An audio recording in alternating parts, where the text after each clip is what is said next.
चलो, आज हम इस वीडियो में ना पॉलिटी का 2 और चैप्टर करेंगे, यूनियन एंड इट्स टेरिटरीज और सिटीजनशिप। तो यूनियन एंड इट्स टेरिटरीज में हम आर्टिकल 1, 2, 3, 4 ये 4 आर्टिकल पढ़ते हैं। ठीक, इस आर्टिकल्स को शुरू करने से पहले ना कुछ बेसिक टर्म्स हैं वो जो तुमको हम समझा देते हैं। देखो, ध्यान से देखना बस इस चीज़ को। इंडिया का जो फेडरल सिस्टम है या इंडिया का जो फेडरेशन है ना, वो होल्डिंग टुगेदर है। जैसे कि ये सर्कल है, इसको मान लो ये पूरा इंडिया है। ठीक, ये सर्कल पूरा इंडिया है।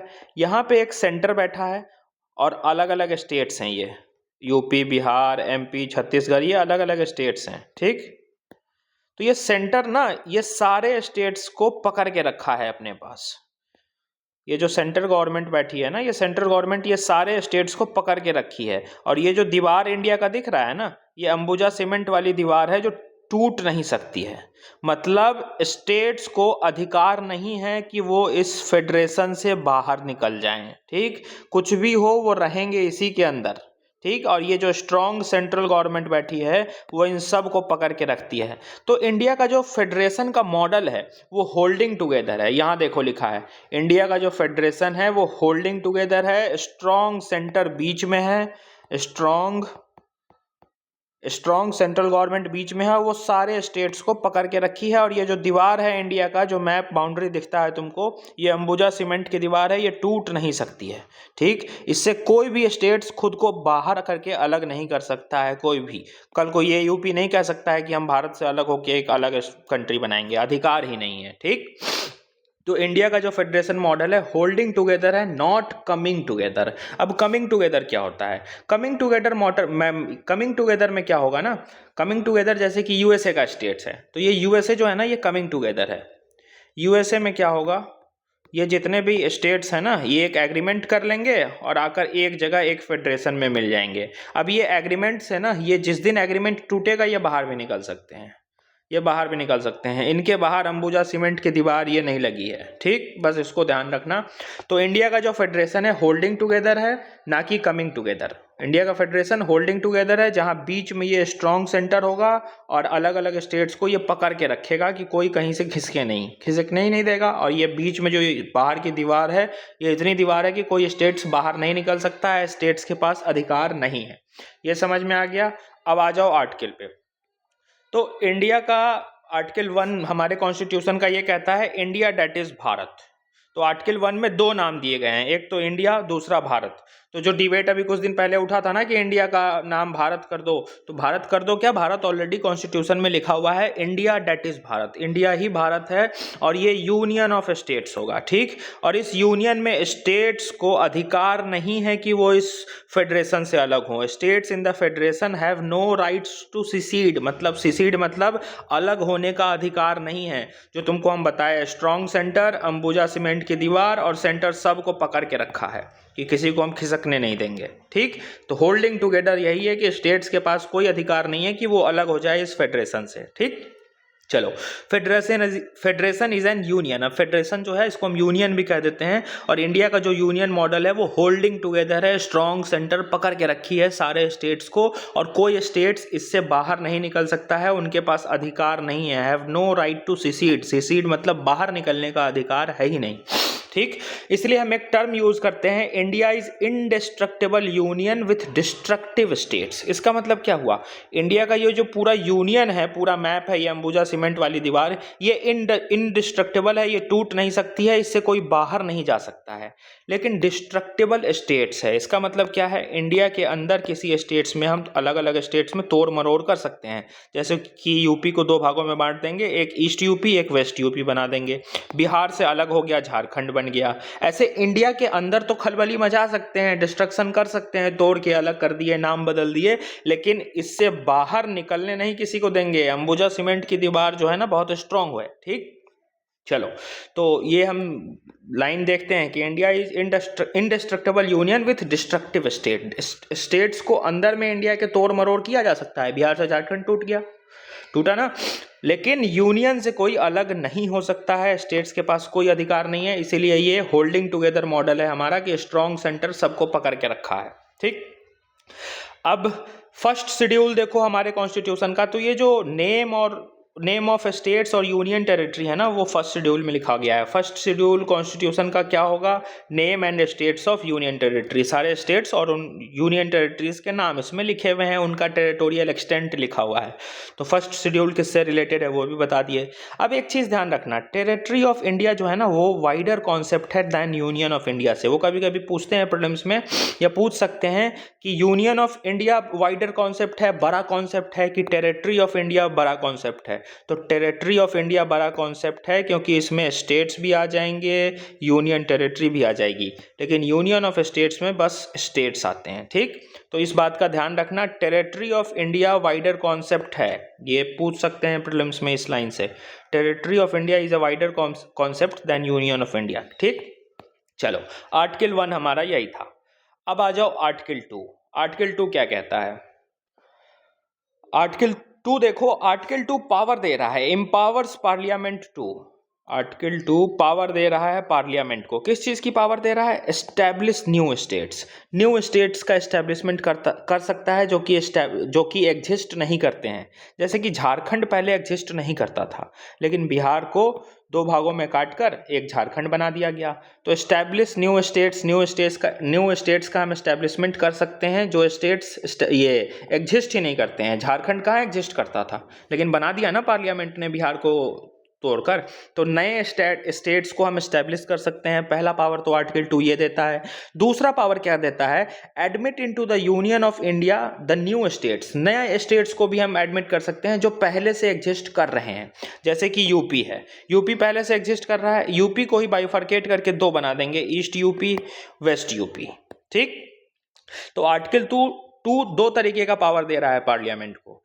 2 तरीके का पावर कैसा है? नए स्टेट्स बना सकते हैं जो कि एग्जिस्ट नहीं करते हैं पहले से, और नए स्टेट्स बना सकते हैं जो कि ऑलरेडी एग्जिस्ट भी करते हैं। ठीक, तो ये 2 पावर हो गया। अब एक चीज़ देखो, इंडिया अगर चाहेगा ना तो किसी फॉरेन टेरिटरी को भी एक्वायर कर सकता है। मान लो ये अंबुजा सीमेंट की दीवार जो है ना, इससे कोई बाहर तो नहीं जा सकता है।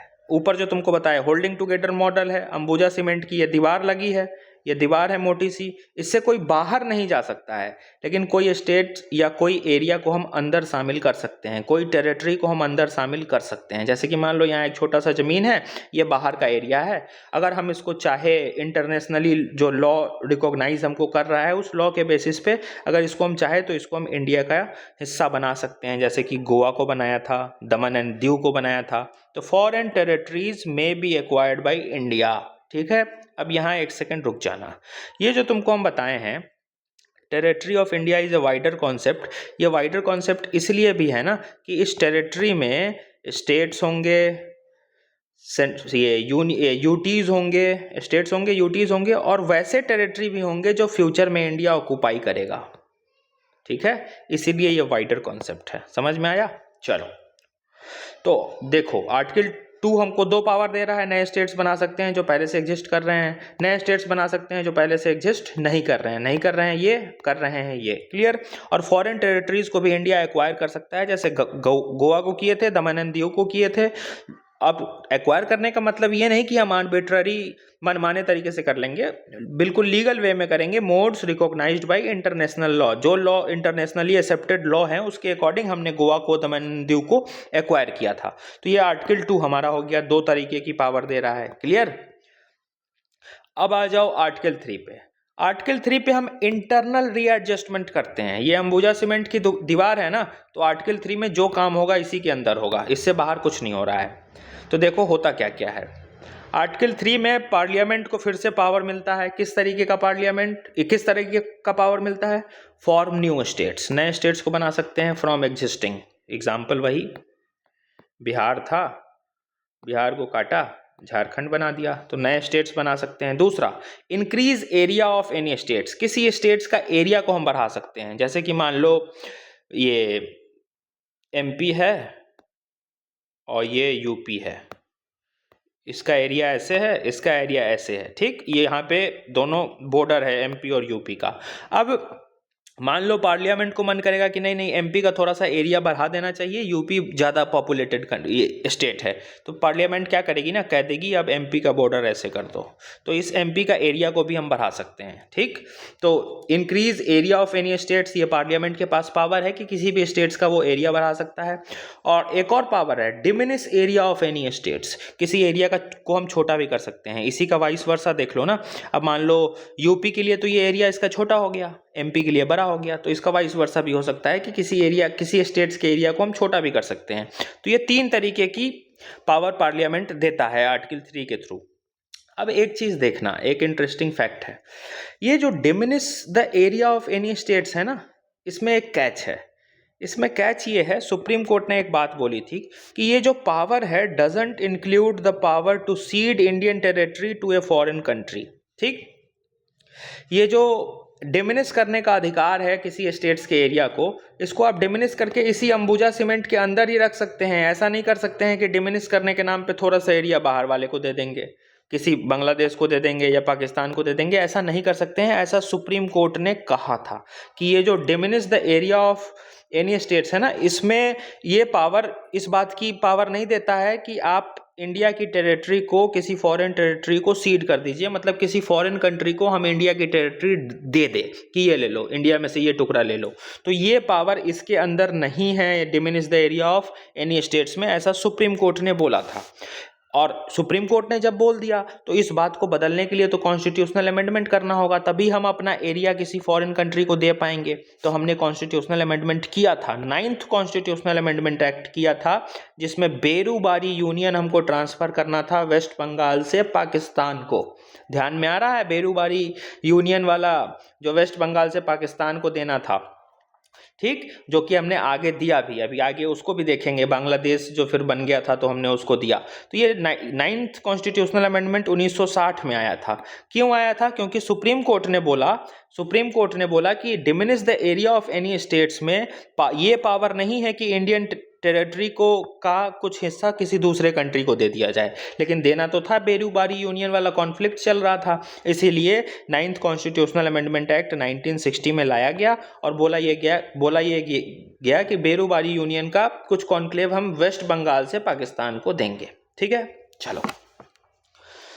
साथ ही साथ alter the name of any states, किसी स्टेट्स का नाम बदलना है तो वो भी आर्टिकल 3 के अकॉर्डिंग कर दिया जाएगा, पार्लियामेंट ही करेगी। अब कंफ्यूज मत होना कि योगी जी नाम बदल रहे हैं, तो योगी जी उत्तर प्रदेश के अंदर नाम बदल रहे हैं ना। अगर इस उत्तर प्रदेश का नाम बदलना है तब योगी जी नहीं बदल सकते हैं, तब मोदी जी को बदलना होगा। ठीक, तो स्टेट्स और यूटी का नाम तो सेंट्रल गवर्नमेंट ही बदल सकती है। हाँ, स्टेट्स के अंदर अगर किसी शहर का, किसी सिटी का नाम बदलना है, जैसे इलाहाबाद प्रयागराज हो गया, तो यूपी के अंदर ही है ना इलाहाबाद, तो यूपी के अंदर योगी जी कर सकते हैं, सेंट्रल ये स्टेट गवर्नमेंट कर सकती है। लेकिन पूरा यूपी का अगर नाम बदलना है तो पूरा यूपी तो एक स्टेट है, तो इस पूरे यूपी का अगर नाम बदलना है तब सेंट्रल गवर्नमेंट करेंगे, मोदी जी करेंगे। ठीक, तो नाम बदलना भी आर्टिकल 3 से होता है।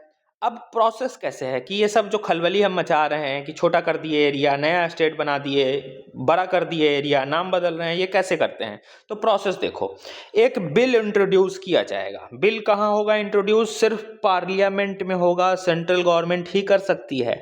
एक बार यूपी में चुनाव हो रहा था, ठीक है, चुनाव के दौरान मायावती जी जो है ना, वो अपना इलेक्शन कैंपेन कर रही थी। उन्होंने ये कहा था कि हम चुनाव जीत जाएंगे ना तो यूपी को 2 भागों में ऐसे बांटेंगे, और लोग सुन के ताली बजा रहे थे। अरे पावर ही नहीं है उनके पास, वो कर ही नहीं सकती हैं। ठीक, ये पावर सिर्फ सेंट्रल गवर्नमेंट के पास है, क्योंकि जो बिल इंट्रोड्यूस होगा वो पार्लियामेंट में होगा, सिर्फ स्टेट लेजिस्लेचर में नहीं होगा। स्टेट्स के पास कोई पावर नहीं है इसके रिगार्डिंग, तो वो बिल पार्लियामेंट में सिर्फ इंट्रोड्यूस होगा और प्रेसिडेंट के प्रायर रिकमेंडेशन से होगा। पहले प्रेसिडेंट से रिकमेंडेशन लेनी होगी, तब बिल इंट्रोड्यूस होगा। अब प्रेसिडेंट क्या करते हैं? प्रेसिडेंट रिकमेंड करने से पहले, प्रेसिडेंशियल रिकमेंडेशन जरूरी है बिल इंट्रोड्यूस करने के लिए, तो प्रेसिडेंट रिकमेंडेशन देने से पहले जिस भी स्टेट्स का मैटर ये होता है ना, जिस भी स्टेट का नाम बदलना है या एरिया छोटा बड़ा करना है, उसी के रिगार्डिंग बिल आएगा। तो उस कंसर्न्ड स्टेट से प्रेसिडेंट एक बार उसका व्यू पूछ लेते हैं कि तुम कुछ बोलना चाहोगे। मान लो यूपी में खलबली मचानी है, यूपी को 2 भागों में काटना है, तो जो सेंट्रल गवर्नमेंट है, सेंट्रल गवर्नमेंट गई प्रेसिडेंट के पास, बोली कि प्रेसिडेंट जी ये हमको रिकमेंड कर दीजिए कि यूपी को ये डिवाइड करने का हम बिल लेकर आ सके। तो प्रेसिडेंट कहेगा कि अच्छा ठीक है, बिल ले आना, रिकमेंड कर लेना, लेकिन एक बार पहले यूपी से पूछ लेते हैं। प्रेसिडेंट यूपी को फोन लगाएगा कि भैया देखो यूपी को 2 भागों में बांटना चाह रहे हैं। अब यूपी यस बोले तो ठीक, यूपी नो बोले तो ठीक, यूपी कुछ ना बोले तो ठीक, यूपी के व्यूज से कोई मतलब नहीं है। प्रेसिडेंट बाउंड नहीं है उत्तर प्रदेश के व्यू से, not bound by state views. State के व्यूज से हम बाउंड नहीं है। स्टेट्स को हाँ बोलना है हाँ बोल दे, ना बोलना है ना बोल दे, कुछ नहीं बोलना है कुछ ना बोले, इसका कोई फर्क नहीं पड़ेगा। ये बस एक फॉर्मेलिटी है जो प्रेसिडेंट पूरी करते हैं। फॉर्मेलिटी यही है कि बिल रिकमेंड करने से पहले वो जिस भी स्टेट का मैटर होता है बस पूछ लेते हैं कि तुम कुछ बोलना चाहोगे इस मुद्दे पे, तुम्हारे स्टेट में हम ये कर रहे हैं, अब तुम बोलना चाहो तो बोल लो, हाँ बोलना चाहो हाँ बोलो, ना बोलना चाहो ना बोलो, कुछ नहीं बोलना है तो नहीं बोलो, ये इसके व्यू का कोई मैटर ही नहीं है। और फिर प्रेसिडेंट बोल देते हैं कि जाओ मोदी जी बिल ले आओ, मोदी जी बिल ले आएंगे, यूपी डिवाइड हो जाएगा। ठीक, प्रोसेस यही है। अब देखो ये जो बिल पास होगा ये किस मेजोरिटी से पास होगा, तो ये बिल सिंपल मेजोरिटी से पास होगा। इसीलिए सिंपल मेजोरिटी से जो भी बिल पास होता है ना उसको हम कॉन्स्टिट्यूशनल अमेंडमेंट, एक सेकंड, सिंपल मेजोरिटी से जो भी बिल पास होगा उसको हम कॉन्स्टिट्यूशनल अमेंडमेंट के कैटेगरी में नहीं रखते हैं, क्योंकि आर्टिकल 368 है ना हमारे कॉन्स्टिट्यूशन का, जिससे अमेंडमेंट करते हैं, जो स्पेशल मेजोरिटी और special majority with ratification of states ये जो पावर देता है। तो आर्टिकल 368 ये कहता है कि ये सिंपल मेजोरिटी से जो भी पास हो रहा है ना बिल वो कॉन्स्टिट्यूशनल अमेंडमेंट बिल नहीं है। इसलिए ये जो आर्टिकल 2 और 3 में जो भी हम ये काम करेंगे, बिल इंट्रोड्यूस लाना ये सब करना, ये सिंपल मेजोरिटी से पास होगा। और जब सिंपल मेजोरिटी से पास होगा तो ये कॉन्स्टिट्यूशनल अमेंडमेंट कहलाएगा ही नहीं, बोथ आर्टिकल 2 और 3 में।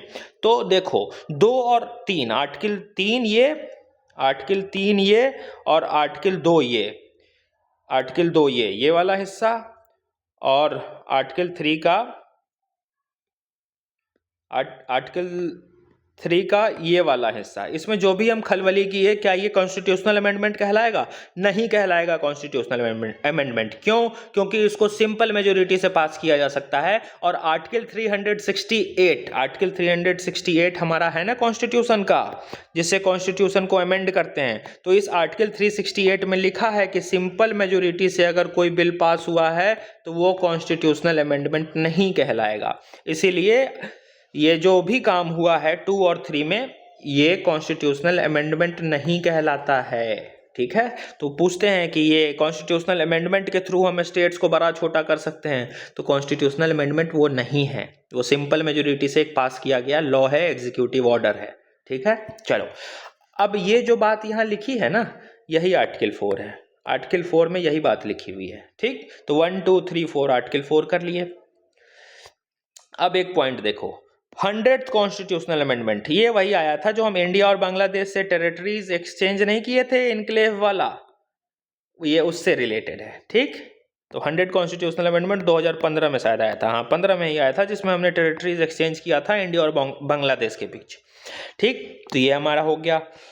अब आर्टिकल्स खत्म हो गए, अब थोड़ा सा इवोल्यूशन देख लो कि स्टेट्स इवॉल्व हुए कैसे, थोड़ा सा पोस्ट इंडिपेंडेंस जो लोग चलाते हैं ना, पोस्ट इंडिपेंडेंस, तो देख लो ये पोस्ट इंडिपेंडेंस का ही एक टॉपिक है। हाँ तो देखो इवोल्यूशन ऑफ स्टेट्स हमारे इवॉल्व कैसे हुए। देखो 1947 में हम आज़ाद हो गए। अब 1947 में एक एक्ट पास हुआ था, इंडिया इंडिपेंडेंस एक्ट, याद आ रहा है, करा चुके हैं शुरुआत में ही। और इससे 2 बना, एक पाकिस्तान बना और एक इंडिया बना, ये तो क्लियर है, इंडिया इंडिपेंडेंस एक्ट 1947। अब जितने भी प्रिंसली स्टेट्स थे ना उस टाइम पे, उनको 3 ऑप्शन दिया गया। 3 ऑप्शन क्या था, या तो इंडिया ज्वाइन कर लो, या पाकिस्तान ज्वाइन कर लो, या इंडिपेंडेंट रहो तुम, मतलब हम किसी के साथ नहीं जाएंगे, ना इंडिया के साथ जाएंगे या ना पाकिस्तान के साथ जाएंगे, ऐसा अंग्रेज करके गए थे। ठीक, देखो जाते जाते इंडिया को तोड़ने का उनका प्रयास था। तो देखो 552 प्रिंसली स्टेट्स उस टाइम पे थे, 552 में से 549 ने तो इंडिया ज्वाइन कर लिया, लेकिन 3 जो थे वो नहीं कर रहे थे, एक हैदराबाद, एक जूनागढ़ और एक कश्मीर। तो उस टाइम पे सरदार वल्लभ भाई पटेल, इन्होंने ही प्रिंसली स्टेट्स को इंडिया में जुड़वाया था। तो सरदार वल्लभ भाई पटेल ने इन तीनों को फिर जुड़वाया। कैसे जुड़वाया? हैदराबाद को पुलिस एक्शन से करवाया, पुलिस घुसवाकर उसको बाई फोर्स हमने हैदराबाद को अपने में जुड़वाया था। जूनागढ़ में रेफरेंडम कराया, रेफरेंडम पिछले वीडियो में कराए थे ना, क्या होता है जहां डायरेक्ट हम पब्लिक ओपिनियन लेते हैं, डायरेक्ट लोगों से वोट मांगते हैं, डायरेक्ट लोगों से पूछा कि कहाँ रहना चाहते हो, इंडिया में रहोगे, पाकिस्तान में रहोगे कि इंडिपेंडेंट रहोगे, तो यहाँ के लोगों ने चुना कि हम जूनागढ़ को इंडिया में ही रखना चाहते हैं। तो जूनागढ़ में हम रेफरेंडम कराकर इसको इंडिया में जुड़वाए, हैदराबाद में पुलिस एक्शन किया और कश्मीर से इंस्ट्रूमेंट ऑफ एसेशन साइन करवाया। याद करो, राजा जय सिंह से साइन करवाए थे। अब पूरी कहानी इसकी हम नहीं बता सकते हैं, नहीं तो ये वीडियो लंबा हो जाएगा, सिटीजनशिप भी कराना है। तो ये जय सिंह से सरदार वल्लभ भाई पटेल कहे थे कि मदद तो तुम्हारी बेटा हम करेंगे, लेकिन पहले शामिल ये साइन करो कि ये पूरा कश्मीर भारत का हिस्सा है। तो ये इंस्ट्रूमेंट ऑफ एसेशन ये साइन किया था राजा जय सिंह ने कश्मीर का उस टाइम पे कि हाँ पूरा कश्मीर भारत का है। ठीक है, तो ये 3 स्टेट्स जो नौटंकी कर रहे थे उसको हमने ऐसे जोड़ लिया, तो टोटल 552 के 552 इंडिया में आए थे। चलो आगे देखो, फिर अब ये तो इंडिया में सारे आ गए। अब इंडिया में आने के बाद क्या क्या काम हुआ, तो 2 कमीशन बैठी थी, एक धार कमीशन और धार कमीशन के बाद आई थी, पहले ये आई थी, फर्स्ट ये थी, सेकंड ये थी। धार कमीशन आए ना, तो धार कमीशन आए तो वो बोले कि इंडिया को लैंग्वेज के बेसिस पे नहीं डिवाइड करना चाहिए। मतलब अभी जो स्टेट्स बने हुए हैं, देखो तेलुगु स्पीकिंग स्टेट्स आंध्र प्रदेश है, महाराष्ट्र में मराठी, बंगाल में बंगाली, यूपी बिहार में अपना लोकल हिंदी लैंग्वेज चलता है। तो ऐसे अलग अलग भाषा के आधार पर स्टेट्स बटे हुए हैं ना, तो धार कमीशन ने कहा था कि नहीं, भाषा के आधार पर नहीं बंटना चाहिए, रादर दैन स्टेट्स को एडमिनिस्ट्रेटिव कन्वीनियंस के आधार पर बांटो, जिसमें प्रशासन को एडमिनिस्टर करने में आसानी हो, उस तरीके से स्टेट को डिवाइड करना चाहिए। फिर दूसरी कमेटी आई धार कमीशन के रिपोर्ट को चेक करने के लिए, तो उस कमेटी का नाम था जेवीपी कमेटी। जेवीपी से जवाहरलाल नेहरू, वल्लभ भाई पटेल और पटाभी सीतारमैया, ये 3 लोगों की कमेटी थी। इसने भी कहा कि हाँ ये धार कमीशन जो बोल रहा है सही बोल रहा है, एडमिनिस्ट्रेटिव कन्वीनियंस पे ही स्टेट्स को डिवाइड करो। अब ये कमीशन क्यों बैठे, दोनों बैठे इसलिए थे कि डिमांड बहुत ज़्यादा हो रहा था, formed after a demand for reorganisation of states on linguistic basis. लोग डिमांड ये कर रहे थे कि भाषा के आधार पर स्टेट्स को बांट दो, लेकिन ये दोनों कमेटी ने रिजेक्ट कर दिया कि नहीं, भाषा के आधार पे नहीं, एडमिनिस्ट्रेटिव कन्वीनियंस के आधार पे बटा जाएगा स्टेट्स। ठीक, लेकिन 1953 में गवर्नमेंट को फोर्स किया गया और पहला लिंग्विस्टिक स्टेट्स बना आंध्र प्रदेश, तेलुगु स्पीकिंग वाला जो स्टेट होता है। ये देखो, तेलुगु स्पीकिंग वाले पॉपुलेशन को हमने मद्रास से सेपरेट करके आंध्र प्रदेश को फर्स्ट लिंग्विस्टिक स्टेट बनाया। फैक्ट ध्यान रखना कि पहला लिंग्विस्टिक स्टेट कौन बना, आंध्र प्रदेश बना। कब बना, 1953 में। कैसे बना, गवर्नमेंट पे प्रेशर डालकर फोर्स से बनवाया गया। कैसे फोर्स से बनवाया गया, कैसे प्रेशर डाला गया, तो एक आदमी था पोटी श्री रामालू, ये देखो, ये भूख हड़ताल पे बैठ गया। ये शायद 53 या 56, 53 या 56 डेज तक ये भूख हड़ताल पे बैठा रहा और बाद में इसकी कहानी खत्म हो गई, ये डेथ कर गए। तो जब ये डेथ की है ना, तो सरकार के खिलाफ बहुत प्रोटेस्ट होने लगा कि सरकार निर्दयी हो गई है, मरने दिया उसको लेकिन भाषा के आधार पे नहीं बांटा। तो उसी प्रेशर में आकर गवर्नमेंट ने 1953 में पहला लिंग्विस्टिक स्टेट्स आंध्र प्रदेश को बनाया। अब जैसे एक आंध्र प्रदेश बना भाषा के आधार पे, बाकी सारे स्टेट्स भी कहने लगे हम भी बनेंगे, हम भी बनेंगे। तो फिर अंतिम में एक कमीशन आता है, फजल अली कमीशन, जिसमें 3 लोग थे, एक फजल अली, एक एच.एन. कुंजरू, एक के.एम. पनिकर। इन तीनों ने कहा कि चलो ठीक है, जब अब इतना बवाल हो गया है, आंध्र प्रदेश बनिए गया है, तब तो हम इसको अब एडमिनिस्ट्रेटिव कन्वीनियंस पे बना नहीं सकते हैं, क्योंकि एक आंध्र प्रदेश बन चुका है, प्रोटेस्ट कर देंगे लोग। तो एक्सेप्ट कर लिया फजल अली कमीशन में कि ठीक है, एक्सेप्ट, ये स्टेट्स को लैंग्वेज के बेसिस पे ही रीऑर्गेनाइज कर दो, लैंग्वेज के बेसिस पे ही स्टेट्स बना दो। लेकिन उन्होंने रिजेक्ट किया था, क्या रिजेक्ट किया था, थ्योरी ऑफ 1 लैंग्वेज 1 स्टेट्स। उन्होंने बोला था कि ठीक है, लैंग्वेज के आधार पर स्टेट्स बांट दे रहे हैं, जैसे कि तेलुगु के लिए आंध्र प्रदेश, तमिल के लिए तमिलनाडु और ये वाला रीजन, फिर से कन्नड़ के लिए केरला कर दिया, यूपी बिहार इतना हिंदी हो गए, बंगाल बंगाली चला गया, महाराष्ट्र मराठी चला गया। ऐसे भाषा के आधार पे बांट तो दिया।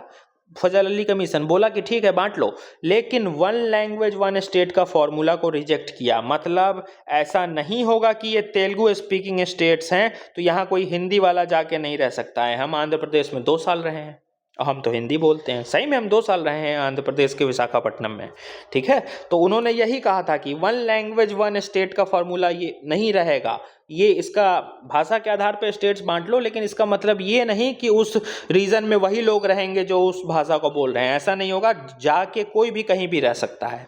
ठीक। तो फिर बाद में इसी बेसिस पे अभी हमारा स्टेट्स बटा हुआ है।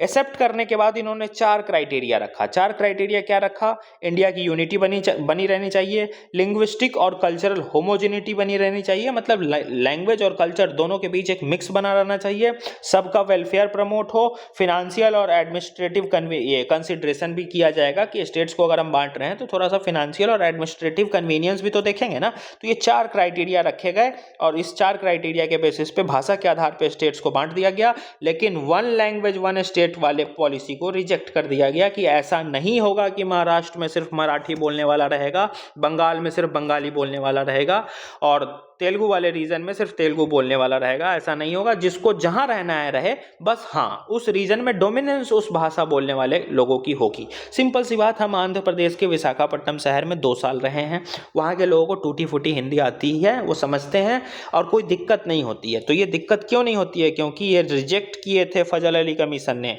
1 लैंग्वेज 1 स्टेट। ऐसा नहीं होगा कि जो जिस भाषा में बोल रहा है वही उस रीजन में, वही उस स्टेट में रह सकता है, दूसरा कोई आएगा तो उसको रहने नहीं देंगे, ये प्रिंसिपल नहीं रहेगा। तो इसको रिजेक्ट कर दिया गया था, नहीं तो हम 2 साल विशाखापट्टनम में नहीं रह पाते। ठीक, चलो ये हो गया फजल अली कमीशन की कहानी।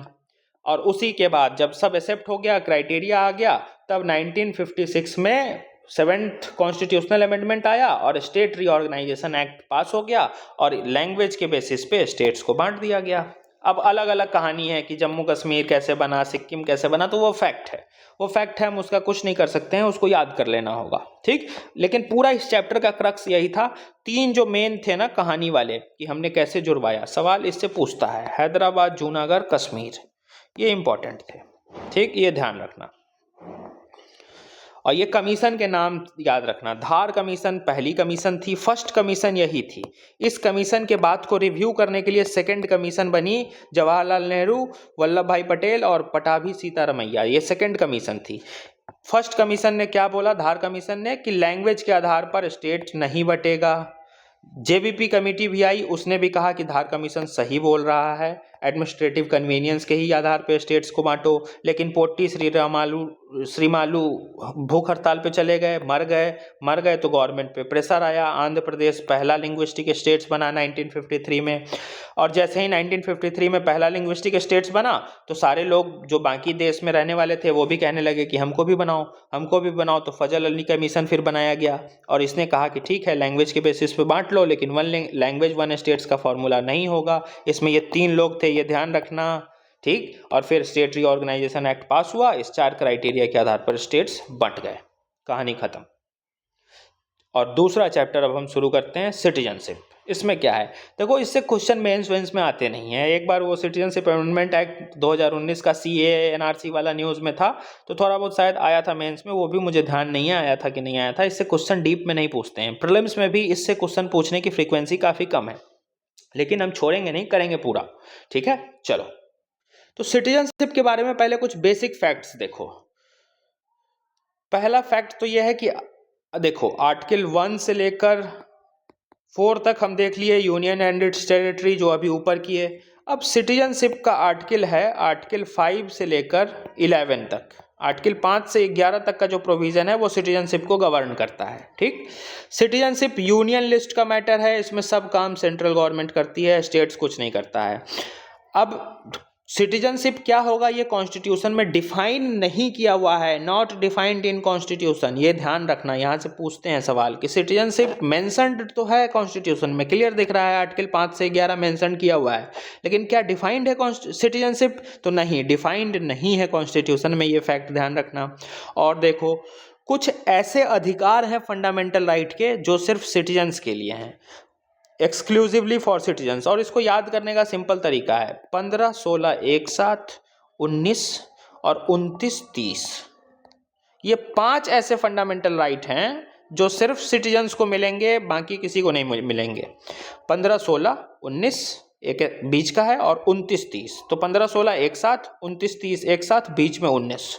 15-16-19-29-30 रट लो। 15-16-19-29-30 ये आर्टिकल 15, आर्टिकल 16, आर्टिकल 19, आर्टिकल 29 और आर्टिकल 30, ये 5 ऐसे आर्टिकल्स हैं जो सिर्फ सिटीजन्स को मिलेंगे, किसी भी फॉरेनर्स को नहीं मिलेगा। जो भारत का नागरिक है उनके लिए ये 5 आर्टिकल्स एक्सक्लूसिव हैं फंडामेंटल राइट्स के। 15-16-19-29-30 रट लो, 4 बार बोलो, याद हो जाएगा, अभी याद हो जाएगा। ठीक, 15-16-19-29-30। देखो 15-16 याद रहेगा, बीच में 19 ले आना, 19 के बाद 10 जोड़ देना, 29-30। 15-16-19-29-30। और कुछ राइट्स हैं जो सिर्फ सिटीजन्स को मिले हुए हैं, जैसे कि राइट टू वोट, सिटीजनशिप बस कर सकता है, इलेक्शन सिटीजन लड़ सकता है, प्रेसिडेंट के ऑफिस में, हाई कोर्ट का जज, सुप्रीम कोर्ट का जज, एक्सेट्रा, गवर्नमेंट का ऑर्गेनाइजेशंस, प्राइम मिनिस्टर, प्रेसिडेंट, ये सब जो हैं ये सब सिर्फ सिटीजन्स बन सकते हैं। तो ये कुछ बेसिक सिटीजन्स के फीचर्स थे। अब हम आते हैं आर्टिकल 5 पे। आर्टिकल 5 क्या बात करता है? सिटीजनशिप बाई डोमिसाइल, डोमिसाइल के बेसिस पे सिटीजनशिप देने की बात करता है।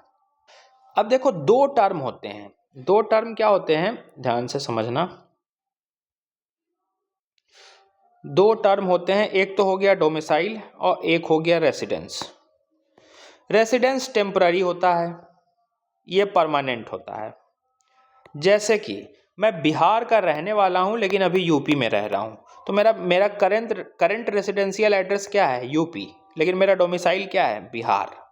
समझ में आया डोमिसाइल क्या है और रेसिडेंस क्या है? तो residence is a temporary address जहां तुम अभी रह रहे हो। जैसे बहुत सारे लोग पढ़ाई के लिए दिल्ली में रह रहे हैं, तो दिल्ली उनका डोमिसाइल हो गया क्या? है नहीं, दिल्ली उनका करंट रेसिडेंशियल एड्रेस है कि अगर हमको अभी तुमसे मिलना पहुंचना होगा तो कहाँ पहुंचेंगे? तो रेसिडेंशियल एड्रेस दे दो अभी जहाँ पे तुम रह रहे हो। अब हो सकता है कि रेसिडेंशियल एड्रेस और डोमिसाइल दोनों सेम हो। अगर हम बिहार में रहते अभी और तो मेरा बिहार ही डोमिसाइल होता और बिहार ही रेसिडेंस होता मेरा। ठीक, तो रेसिडेंस टेम्पररी है और डोमिसाइल परमानेंट है, यह ध्यान रखना।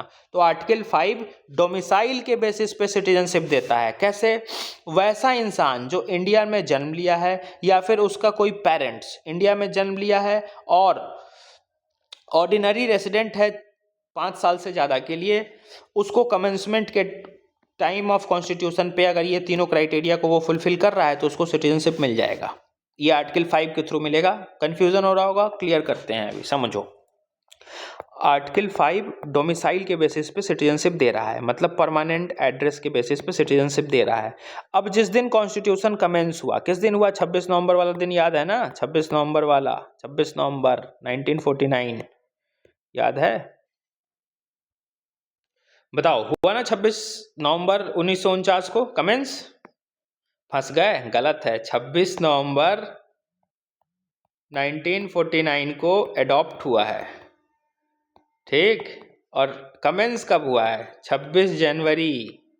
याद करो, पहले चैप्टर में, दूसरे चैप्टर में ही कराए थे। पूर्ण स्वराज का डेट याद करने के लिए, पूर्ण स्वराज के दिन को मेमोराइज करने के लिए 26 जनवरी 1950 को कॉन्स्टिट्यूशन हमने कमेंस किया था, इन्फोर्स किया था। तो पूरी तरीके से 26 जनवरी 1950 को हुआ है। तो ये जो कमेंसमेंट ऑफ द कॉन्स्टिट्यूशन है ना, ये 26 जनवरी 1950 है। ध्यान रखना, कॉन्स्टिट्यूशन बस एडॉप्ट हुआ है 26 नवंबर 1949 को। कमेंस कब हुआ है? तो 50 में हुआ है, 26 जनवरी। ठीक, फंसना मत। तो देखो आर्टिकल 5 डोमिसाइल के बेसिस पे सिटीजनशिप देने की बात कर रहा है। अब date of commencement of constitution, date of commencement of constitution क्या है? Date of commencement of constitution क्या है? 26 जनवरी 1950, यही है ना? इस दिन तक कोई इंसान अगर इंडिया में बॉर्न हुआ है या उसके कोई पेरेंट्स इंडिया में बॉर्न हुए हैं या वो इंडिया का ऑर्डिनरी रेजिडेंट है 5 साल से, मतलब वो इंडियन सिटीजन नहीं है लेकिन 1945 से वो इंडिया में रह रहा है 5 साल तक, तो इसको हम ऑर्डिनरी रेजिडेंट बोलते हैं। ये 3 कंडीशन है, मतलब या तो इंडिया में जन्म लिया हो या उसके पेरेंट्स इंडियन हो या वो 5 साल से इंडिया में ही रह रहा है। मतलब 26 जनवरी 1950 के पहले 5 साल क्या होगा? 1945। तो 1945 से कोई इंसान अगर 5 साल तक इंडिया में रह रहा है तो उन तीनों इंसान को आर्टिकल 5 के बेसिस पे सिटीजनशिप मिल जाएगी। ये आर्टिकल 5 कहता है। क्लियर हुआ? फिर से समझो। डाउट होगा यहाँ पे, हमको पता है ना। आर्टिकल 5 डोमिसाइल के बेसिस पे सिटीजनशिप दे रहा है। डोमिसाइल मतलब परमानेंट एड्रेस। अब date of commencement of constitution क्या है? 26 जनवरी 1950। इस दिन तक कोई बच्चा इंडिया में पैदा हुआ है, किसी बच्चे के पेरेंट्स इंडिया में पैदा हुए हैं, पेरेंट्स, इंडियन पेरेंट्स, या फिर कोई ऐसा इंसान जो कि ना इंडिया में जन्म लिया हो, जिसके ना पेरेंट्स इंडिया में पैदा हुए हो, वो बस एक मस्त मौला इंसान है, उसको कुछ आता पता नहीं है, लेकिन वो ऑर्डिनरी रेसिडेंट है, मतलब ऑर्डिनरी तरीके से इंडिया में रह रहा है 5 सालों से। 5 सालों से, ठीक, 5 सालों से कब तक? At the time of commencement of constitution. और कमेंसमेंट ऑफ कॉन्स्टिट्यूशन 1950 को हुआ है, तो 5 साल जोड़ो ना, 1945 से 1945 से अगर कोई इंसान या 5 सालों तक इंडिया में रह रहा है, तो जिस दिन कॉन्स्टिट्यूशन कमेंस हुआ उसको आर्टिकल 5 के बेसिस पे यहाँ पे मिल जाएगा सिटीजनशिप। ठीक, ठीक है, तो ये क्लियर हो गया ना कि डोमिसाइल के बेसिस पे आर्टिकल 5 दे रहा है, जो इंडिया में पैदा लिया हो, इंडिया में उसके किसी के पेरेंट्स अगर जन्म लिए हैं तो उसको मिल जाएगा, या फिर वो कमेंसमेंट ऑफ कॉन्स्टिट्यूशन का जो दिन था 26 जनवरी 1950, इस दिन तक इंडिया में ऑर्डिनरी रेसिडेंट, सामान्य नागरिक रहा है 5 साल या 5 साल से ज़्यादा, मतलब 5+ ईयर, मोर देन 5 ईयर। ठीक, तो इस बेसिस पे आर्टिकल 5 में ये आपको सिटीजनशिप मिल जाएगी।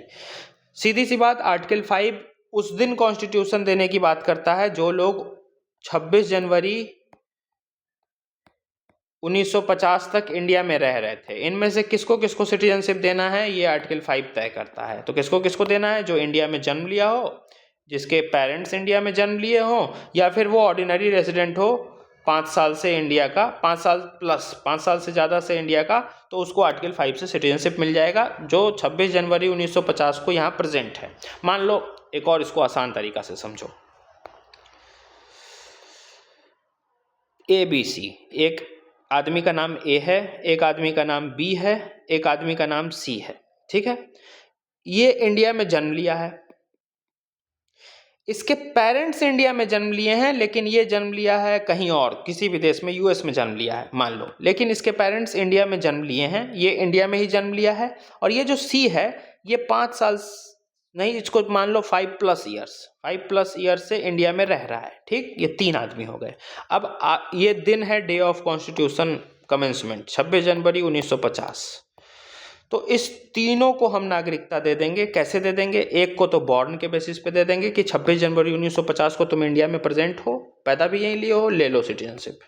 दूसरे को कहेंगे तुम US के जन्मे हो, लेकिन तुम्हारे पेरेंट्स तो यहीं जन्मे थे और तुम 26 जनवरी 1950 को इंडिया में भी हो, तो तुम भी ले लो। A को मिल गया, B को भी मिल गया, और C को बोलेंगे तुम तो यार ना तुम्हारे पेरेंट्स इंडिया में जन्मे हैं, ना तुम इंडिया में जन्मे हो, तो तुमको कैसे दे? तो कहेगा सर हम 5 साल से ज़्यादा इंडिया में रह रहे हैं, मतलब हम 1945 से थोड़ा सा पहले से ही इंडिया में रह रहे हैं, 26 जनवरी 1950 को मेरा 5+ ईयर हो गया है इंडिया में रहते हुए। वो फिर तो सरकार कहेगी डॉक्यूमेंट दिखाओ, वो डॉक्यूमेंट दिखाएगा, कहेगा चलो ठीक, तुम भी ले लो। ABC तीनों को मिल गया। ठीक, चलो अब दूसरा आर्टिकल देखो, आर्टिकल 6।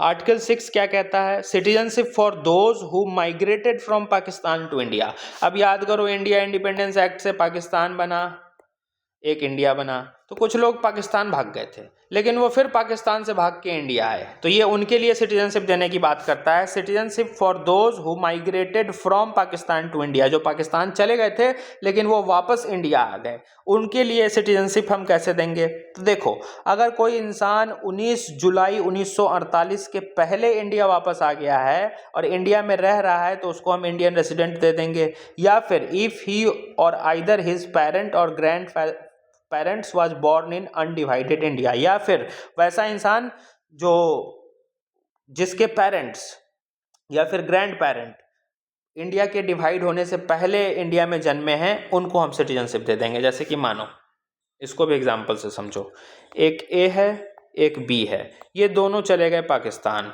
लेकिन पाकिस्तान से वापस आए, कहे इंडिया में हमको सिटीजनशिप चाहिए। तो 2 तरीका है। पहला तरीका देखो, पहला तरीका है कि अगर तुम 19 जुलाई 1948 1948 के पहले आ गए हो तो बिफोर पहले आ गए हो तो तुमको हम दे देंगे नागरिकता, और अगर तुम इंडिया में जन्मे हो तो, या फिर तुम अगर इंडिया में नहीं जन्मे हो, तुम्हारे कोई पेरेंट्स या ग्रैंड पेरेंट्स अनडिवाइडेड इंडिया में जन्मे हो, मतलब उस टाइम पे इंडिया डिवाइड नहीं हुआ होना चाहिए पाकिस्तान में, ठीक। तो अनडिवाइडेड इंडिया में अगर तुम्हारे पेरेंट्स जन्मे हैं तो तुमको नागरिकता दे देंगे, एक कंडीशन। दूसरी कंडीशन, ये 19 जुलाई 1948 का पहले का है। अब दूसरा देखो, ऑन और आफ्टर 19 जुलाई 1948, अब उनका देखते हैं जो 19 जुलाई के बाद आए हैं या 19 जुलाई को आए हैं, तो उनको तो इस बेसिस पे मिल ही जाएगा कि अगर कोई पेरेंट्स या ग्रैंड पेरेंट्स उसके अनडिवाइडेड इंडिया में हैं, तो एक कंडीशन उनके लिए ओपन है सिटीजनशिप का। दूसरा कंडीशन क्या है, spend at least 6 month after he migrated to India.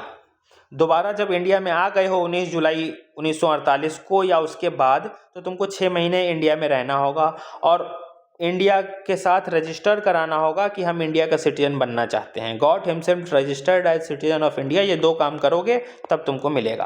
तो ये सिंपल सी चीज़, 2 कंडीशन है, एक 19 जुलाई 1948 के पहले का, एक 19 जुलाई 1948 के बाद का। थोड़ा सा टेक्निकल चीज़ें हैं, सवाल इससे कम पूछता है, ये डेट कॉम्प्लेक्स है याद करना। 19 जुलाई 1948 तुमको याद करना ही होगा, इसका कोई उपाय नहीं है, ठीक है। तो इसके बेसिस पे सिटीजनशिप मिल जाती है। अब ये सब आर्टिकल से सवाल इसलिए नहीं पूछता है ना, क्योंकि इन सब आर्टिकल की कहानी अब ख़त्म हो गई है। अब ये सब आर्टिकल रेलेवेंट कब था, जब इंडिया पाकिस्तान हुआ था, आज़ादी का टाइम था। अब तो सिटीजनशिप इन सब के बेसिस पे कहाँ से मिलेगा। बॉर्न के, चलो बॉर्न में इंडिया में जन्म लिए तो मिल जाएगा, सब जानते हैं इंडिया में पैदा लोग इंडिया में मिलेगा। हमारे पेरेंट्स अगर इंडिया से हैं, मान लो हमारी डिलीवरी कहीं और हुई है, तो हम यूएस के सिटीजन्स थोड़ी हो जाएंगे, होंगे तो इंडिया के ही सिटीजन्स, लेकिन उसके लिए दूसरा तरीका है लेने के लिए। लेकिन अब ये सब आर्टिकल 6 ये सब रेलेवेंट नहीं है, क्योंकि ये माइग्रेशन वगैरह सब खत्म हो चुका है। तो बस फैक्ट के बेसिस पे हम इसको पढ़ते हैं, लेकिन यूपीएससी सवाल नहीं पूछता है, मतलब हमको दिखा नहीं है 4-5 साल में कि वो इन प्रोविजंस से सवाल पूछ रहा हो। 4-5 साल क्या, ज़्यादा 7-8 साल में यूपीएससी प्रीलिम्स में इससे हमको सवाल देखने को नहीं मिला है। ये फैक्ट है बस, ठीक। चलो आर्टिकल 7 देख लो। आर्टिकल 7 किन के लिए है, citizenship for those who migrated to Pakistan and then come back to India. सिर्फ इसमें भी वही है कि पाकिस्तान चले गए लेकिन वापस इंडिया आ गए, तो उनके लिए है कि एटलीस्ट 6 मंथ वो रहें इंडिया में माइग्रेट होने के बाद और खुद को गवर्नमेंट से रजिस्टर्ड करे। यही वाली कंडीशन जो तुमको यहाँ बताए हैं ना, ये वाली वही है। तो आर्टिकल 7 की भी रेलेवेंस खत्म हो गई है। अब कोई पाकिस्तान से माइग्रेट होकर आएगा तो उसको थोड़ी अब देंगे, ये तो उस टाइम तक हम कुछ समय तक दे रहे थे। फिर आर्टिकल 8 देखो, आर्टिकल 8 क्या कहता है, citizenship of person of Indian origin residing outside India. उनको सिटीजनशिप देने की बात करता है जिनका ओरिजिन इंडिया में है, वो इंडिया में ही पैदा लिए हैं, उनका ओरिजिन इंडिया में है, वो उनके पेरेंट्स इंडिया के ही हैं लेकिन इंडिया के बाहर रह रहे हैं। तो इफ ही और आइदर हिज पेरेंट्स और any grand parents was born in undivided India. तो आर्टिकल 8 में मान लो आर्टिकल 8 में सिटीजनशिप देना है, तो मान लो मेरे फादर इंडिया में बॉर्न थे, इंडियन बॉर्न है, कब, जब इंडिया डिवाइड नहीं हुआ था तब, नॉट डिवाइडेड, इंडिया जब डिवाइडेड नहीं हुआ था तब मेरे पापा इंडिया में जन्म लिए थे। लेकिन हम कहाँ जन्म लिए, हम यूएसए में जन्म लिए। तो हमको सिटीजनशिप कैसे मिलेगी, आर्टिकल 8 से मिलेगी कि मेरा ओरिजिन तो इंडिया का ही है ना, मेरे पापा इंडियन ओरिजिन हैं, अनडिवाइडेड इंडिया में ये बॉर्न हुए थे मेरे पेरेंट्स या ग्रैंड पेरेंट्स, लेकिन हम यूएसए में पैदा हुए हैं, हम इंडियन सिटीजनशिप लेना चाहते हैं, तो आर्टिकल 8 से ले लेंगे, ठीक।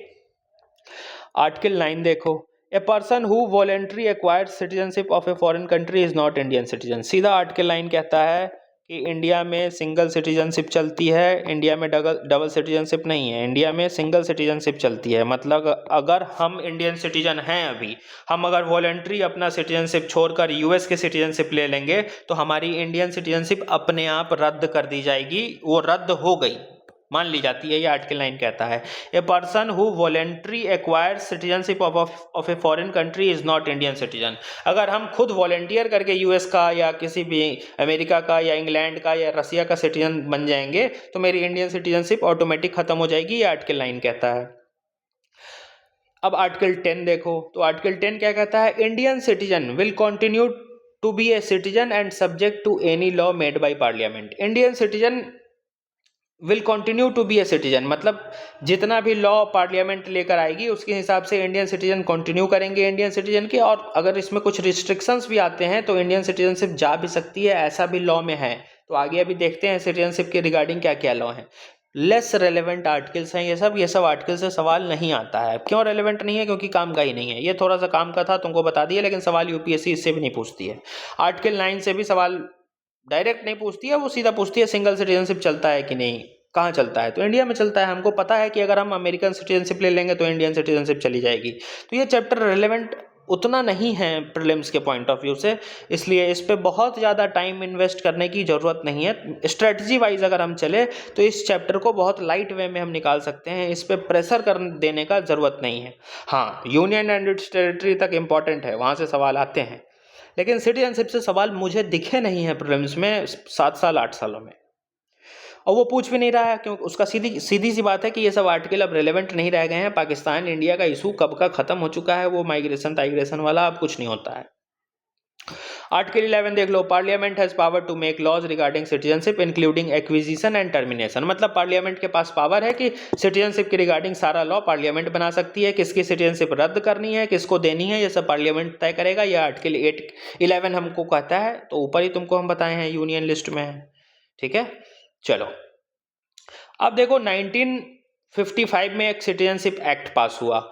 इसमें क्या हुआ? Provides the acquisition and loss of citizenship after commencement of constitution. इस एक्ट में ये बोला गया कि हम सिटीजनशिप देंगे किसको और किस बेसिस पे सिटीजनशिप को टर्मिनेट करेंगे।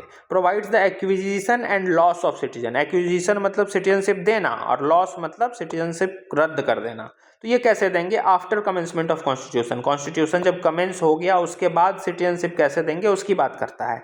तो पहले तो बात देंगे कैसे, तो एक्विजिशन देते कैसे हैं? या तो इंडिया में जन्मा हो, या डिसेंट उसका ग्रैंड पेरेंट्स इंडियन हो, या फिर वो रजिस्टर करके इंडिया का सिटीजन बन जाए, या फिर कोई टेरिटरी इंडिया एक्वायर कर लेता है, इनकॉर्पोरेट कर लेता है। मतलब मान लो जस्ट एन एग्जांपल, ये इंडिया है, ये कोई दूसरी टेरिटरी है, इंडिया इसको एक्वायर कर ले अपने में, तो यहाँ के लोग क्या होंगे? इंडियन सिटीजनशिप बन जाएंगे। ठीक, तो इनकॉर्पोरेशन ऑफ टेरिटरी करता है तो उसके लिए भी सिटीजनशिप अमेंड, ये एक्ट 1955 से हम उनको सिटीजन्स मान लेंगे। और एक प्रोसेस होता है नेचुरलाइजेशन के प्रोसेस से भी सिटीजनशिप मिल जाती है। ये 5 बस ध्यान रखना कि सिटीजनशिप किस किस तरीके से मिल सकती है।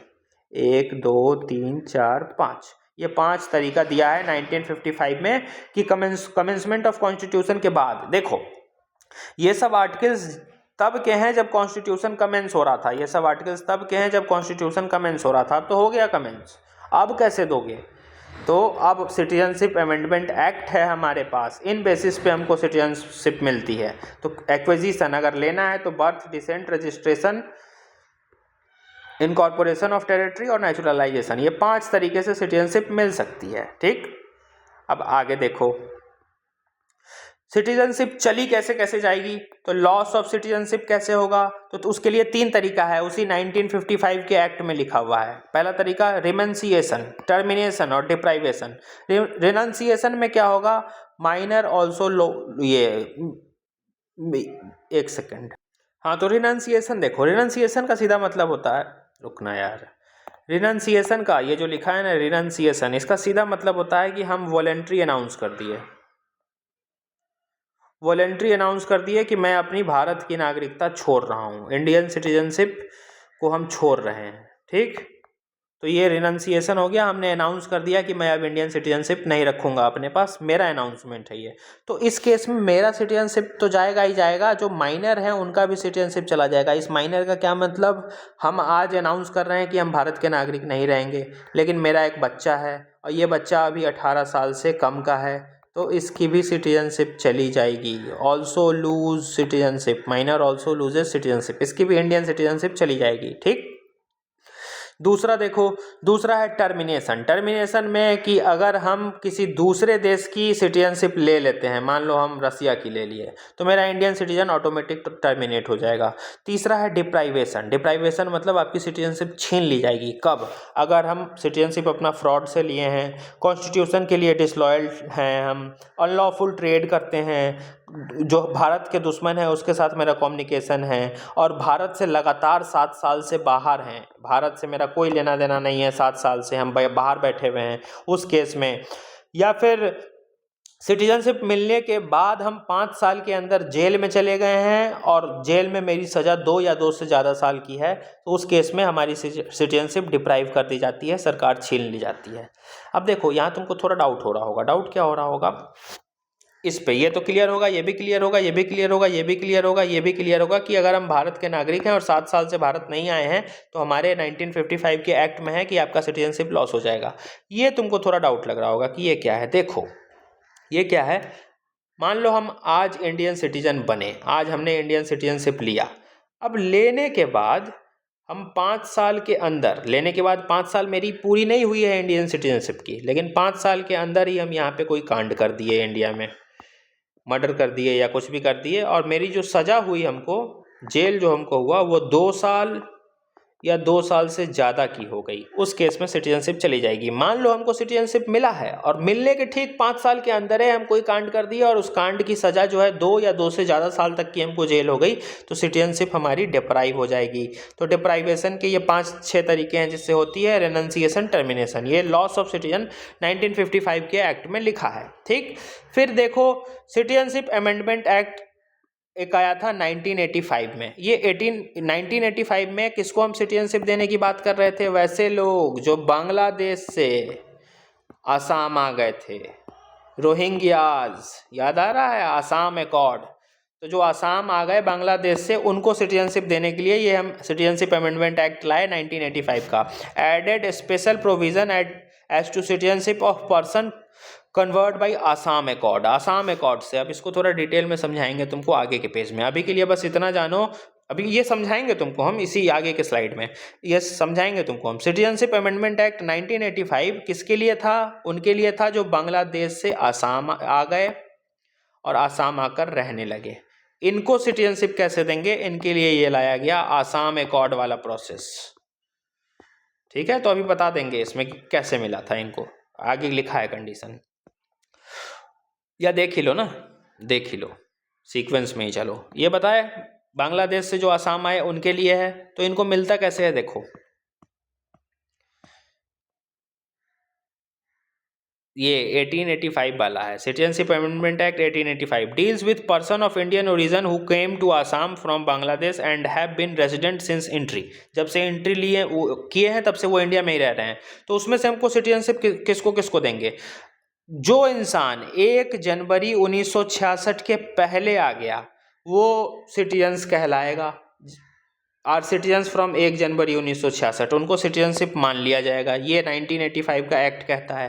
पहला कंडीशन तो ये कहता है कि कोई इंसान अगर बांग्लादेश से आसाम आया है और वो 1 जनवरी 1996 के पहले आ गया है तो उसको 1 जनवरी 1966, 96 नहीं 66, ठीक, 1966, तो वैसा इंसान जो deals with the person of Indian origin who came to Assam, Indian origin का वो पर्सन है वो आसाम आ गया है बांग्लादेश से और वो 1 जनवरी 1966 के पहले आया है, उनको हम नागरिकता दे देंगे। कब से दे देंगे, उनकी नागरिकता कब से शुरू हो जाएगी, 1 जनवरी 1966 से शुरू हो जाएगी। मतलब मान लो हम बांग्लादेश चले गए थे, हम इंडियन ओरिजिन ही हैं, मतलब हमारे पेरेंट्स जो हैं, हमारे ग्रेट ग्रैंड फादर जो हैं वो इंडियन ओरिजिन के हैं, अब हम बांग्लादेश छोड़कर इंडिया आ गए, कब, 1 जनवरी 1966 के पहले आ गए इंडिया, तो हमको 1 जनवरी 1966 से सिटीजन मान लिया जाएगा। ये सिटीजनशिप अमेंडमेंट एक्ट 1985 कहता है, पहला कंडीशन। दूसरा कंडीशन क्या कहता है, अब ये तो बिफोर 1 जनवरी 1966 वालों के लिए है ना, अब वैसे इंसान जो 1 जनवरी 1966 के बाद आए, 1 जनवरी 1966 से 25 मार्च 1971 तक अगर कोई आए तो इनको कैसे देंगे, तो इनको पहला कंडीशन तो ये है कि रजिस्टर्ड करना होगा किसी भी डिटेक्टेड, मतलब कोई भी अगर फॉरेनर डिटेक्ट हुआ है तो उनको रजिस्टर्ड करना होगा और उनको सिटीजनशिप 10 सालों के बाद मिलेगी। डिटेक्शन के बाद उनको 10 साल तक रहने दिया जाएगा भारत में, तुम 10 साल भारत में रहो, तुम्हारे पास सारे अधिकार होंगे, with all rights except voting rights during the interim period. ये इंटरिम पीरियड मतलब ये तत्कालीन पीरियड है, टेम्पररी पीरियड है कि तुम 10 साल इंडिया में रहो, राइट्स तुमको सारे मिलेंगे लेकिन वोटिंग राइट्स नहीं मिलेगा।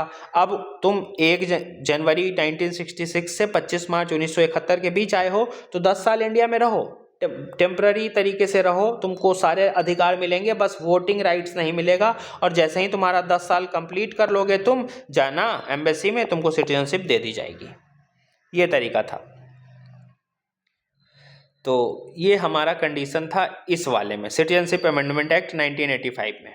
अब आगे देखो, एक 2019 में आया ना CAA 2019, जो इतना प्रोटेस्ट हुआ था, इसमें क्या है, aims to grant citizenship to illegal immigrants from Afghanistan, Bangladesh, Pakistan who belongs to Hindu, Sikh, Parsi, Jain, Buddha और क्रिश्चियन। देखो, पाकिस्तान, बांग्लादेश और अफगानिस्तान, यहाँ हिंदू भी बहुत सारे थे, अलग अलग धर्म के भी लोग थे। अब ये लोग तो मुस्लिम मेजोरिटी कंट्री है, इस्लामिक वर्ल्ड है, मुस्लिम मेजोरिटी यहाँ पे है, तो हिंदू, सिख, पारसी, जैन, बुद्ध, क्रिश्चियन, ये 6 कम्युनिटी के साथ यहाँ पे बड़ा टॉर्चर वगैरह होता था। तो 2019 में सरकार ये एक्ट लेकर आई कि इन तीनों देश से, अफगानिस्तान से, बांग्लादेश से और पाकिस्तान से, जो ये 6 धर्म के लोग आएंगे ना, उनको हम दे देंगे नागरिकता, सिटीजनशिप अमेंडमेंट एक्ट 2019 से। अब इसमें कैसे देंगे, इंटर्ड इंडिया ऑन और above December 31, 2014 would not be treated as illegal immigrants।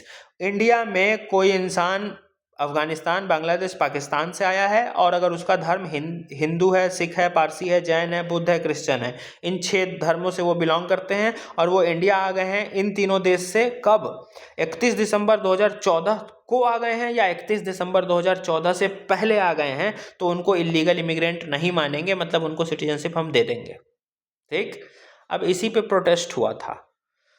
Home ministry ने नाम गिनवाया था कि हिंदू को देंगे, सिख को देंगे, पारसी को देंगे, जैन को देंगे, बुद्ध को देंगे, क्रिश्चियन को देंगे। तो मुस्लिम वालों को लगने लगा कि यार हमको कहीं नहीं देगा, मेरा तो नागरिकता खा रहा है ये।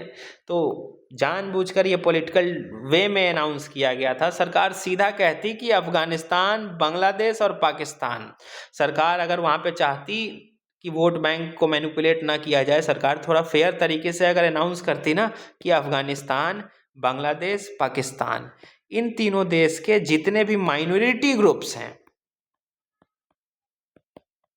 वो इंडिया आए हैं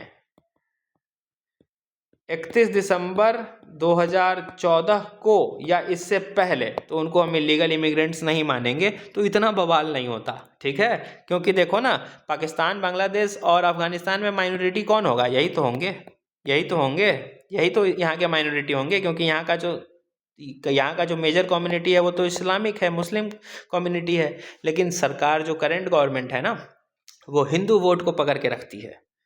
ठीक है, और उस वोट को और मजबूत करने के लिए होम मिनिस्ट्री ने ये माइनॉरिटी वर्ड ही नहीं यूज किया। सुप्रीम कोर्ट में जब CAA 2019 गया था ना, तो वहां पे कहा गया था कि माइनॉरिटी जो है अफगानिस्तान, पाकिस्तान और बांग्लादेश का, उनको हम दे देंगे ऐसे। लेकिन जब पब्लिकली अनाउंस कर रही थी होम मिनिस्ट्री, तो नाम गिनवाई धर्मों के, हिंदू को देंगे, सिख को देंगे, पारसी को देंगे, जैन को देंगे, बुद्ध को देंगे, क्रिश्चियन को देंगे, मुस्लिम को नहीं देंगे। ठीक है, तो मुस्लिम वहाँ मेजोरिटी है, उनको क्यों देंगे। अफगानिस्तान, बांग्लादेश, पाकिस्तान तो इस्लामिक कंट्री ही है, इसलिए वहाँ के मुस्लिमों को हम नहीं देंगे नागरिकता। लेकिन सरकार ये माइनॉरिटी वर्ड अगर अनाउंस करती ना, तो इतना प्रोटेस्ट नहीं होता, और जो उनका हिंदू वोट बैंक स्ट्रांग हो गया वो स्ट्रांग नहीं होता। तो वो पॉलिटिकल टूल है अनाउंसमेंट का, जिससे थोड़ा सा वो फ़ायदा लेती है सरकार सिंपली अगर अनाउंस करती कि माइनॉरिटीज़ जो भी हैं अफगानिस्तान, बांग्लादेश, पाकिस्तान के, उनको हम इंडिया में सिटीजनशिप दे देंगे इस कंडीशन पे, तो ये काफ़ी एक सिंप्लीफाइड और ये बैलेंस्ड सेंटेंस होता। लेकिन होम मिनिस्ट्री ने धर्म के नाम गिनवाए कि जो भी मेरे भाई अफगानिस्तान, बांग्लादेश, पाकिस्तान से हिंदू हैं, सिख हैं, पारसी हैं, जैन हैं, बुद्ध हैं, क्रिश्चियन हैं, वो लोग आ गए हैं इसको, इस डेट को या इस डेट के पहले को, तो उनको हम नागरिकता दे देंगे।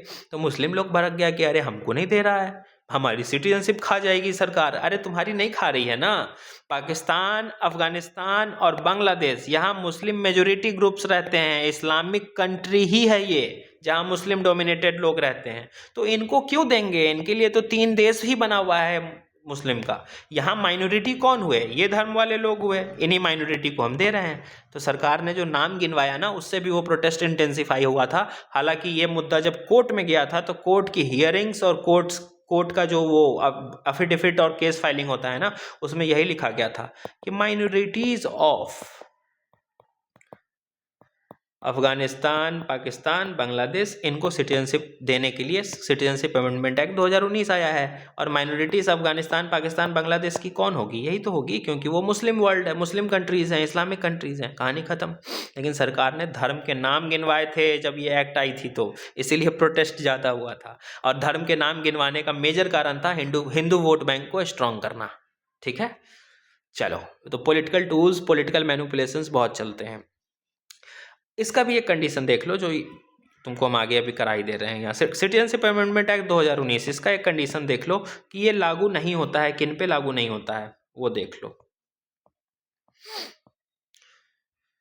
सिटीजनशिप अमेंडमेंट एक्ट 2019 का जो प्रोविजन है, do not apply to tribal areas of Assam, Meghalaya, Mizoram and Tripura 6 schedule. तो 6 शेड्यूल वाले जो एरिया है ना, इन पे CAA 2019 का प्रोविजन लागू नहीं होता है। ये फैक्ट ध्यान रखना प्रीलिम्स के लिए। ठीक, यहाँ से सवाल प्रीलिम्स में पूछ सकते हैं वो।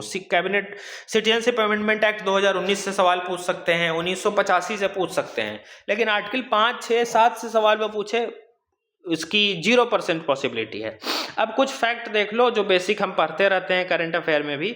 एनआरआई कौन है? एनआरआई कौन है? इंडियन सिटीजन है जो कि बाहर रह रहा है, उनको हम इंडियन नॉन रेजिडेंट इंडियन बोलते हैं। उनके पास इंडियन पासपोर्ट भी है, वो है इंडियन सिटीजन ही, लेकिन बाहर रह रहे हैं। तो इनको सारा बेनिफिट्स मिलेगा जो इंडियन सिटीजन्स को मिलता है। गवर्नमेंट ऑफ इंडिया इनके लिए टाइम टू टाइम वो बेनिफिट्स अनाउंस करती रहती है। और इनको कोई वीज़ा की ज़रूरत नहीं होती है इंडिया जाने के लिए, आने के लिए। इस सब में कोई वीज़ा वूज़ा नहीं चाहिए होता है, क्योंकि है तो इंडियन सिटीजन ही, लेकिन रह रहे हैं बाहर। इन्होंने इंडियन सिटीजन्स वाला जो कार्ड है, इंडियन पासपोर्ट है, सब रखा हुआ है। फिर एक आता है PIO, person of Indian origin.